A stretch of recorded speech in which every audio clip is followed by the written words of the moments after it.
સભાનું 3 દિવસીય ચોમાસુ સત્ર મળવા જઈ રહ્યું છે। 8 થી 10 સપ્ટેમ્બર દરમિયાન વિધાનસભાનું ચોમાસુ સત્ર રહેશે। પ્રથમ દિવસે શોક સભા બાદ ગૃહની કાર્યવાહી મુલતવી રહેશે। યોગેશ પટેલ સહિતના પૂર્વ સભ્યોને અપાશે શ્રદ્ધાંજલિ। 3 દિવસીય સત્રમાં 3 થી 4 સરકારી વિધેયકો રજૂ થશે। જમીન ટુકડા ધારા સુધારા વિધેયક રજૂ થવાની સંભાવના। સીએમ અને ડેપ્યુટી સીએમના વિભાગના પ્રશ્નોની ચર્ચા કરવામાં આવશે।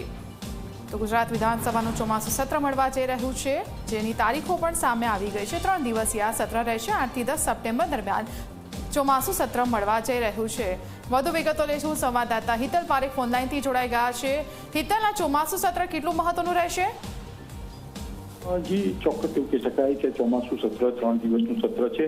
જો કે પ્રથમ દિવસે જ વર્તમાન ધારાસભ્ય તરીકે યોગેશ પટેલ હતા અને એમનું દુઃખદ અવસાન થયું છે, એટલે પ્રથમ દિવસે શોકાંજલિ યોગેશ પટેલ સહિત પૂર્વ જે ધારાસભ્યો હતા અને જેઓને છેલ્લા 6 મહિનાના ગાળા દરમિયાન મૃત્યુ થયા છે તેઓને શોકાંજલિ વિધાનસભા ગૃહ દ્વારા આપવામાં આવશે અને શોક ઠરાવ બાદ પ્રથમ દિવસની કાર્યવાહી મુલતવી રાખવામાં આવશે।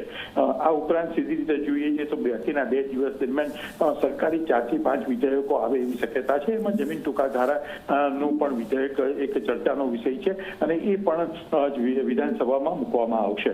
આ ઉપરાંત સીધી રીતે જોવા જઈએ તો લાંબા સમયથી જે પ્રકારે વિપક્ષ દ્વારા ક્યાંક ને ક્યાંક બેરોજગારી સહિતના જે મુદ્દાઓ છે એ ઉપાડવાની વિરોધ પક્ષને આ તક મળશે, ત્યારે સરકારે જે કરેલી કામગીરી છે એ કામગીરીની પણ રજૂ કરશે। ચોક્કસ ચોમાસુ સત્ર છે એટલે ચોમાસા દરમિયાન જે પ્રકારની હાલત લોકોએ ભોગવી છે એનો પણ પડઘો વિપક્ષ દ્વારા વિધાનસભા ગૃહમાં પાડી શકાય છે। જી બિલકુલ હિતલ, જોડાયેલા રહેજો, આપની પાસેથી સતત માહિતી રહેતા રહેશું। તો ગુજરાત વિધાનસભાનું 3 દિવસીય ચોમાસુ સત્ર યોજાવા જઈ રહ્યું છે। 8 થી 10 સપ્ટેમ્બર દરમિયાન ચોમાસુ સત્ર રહેશે।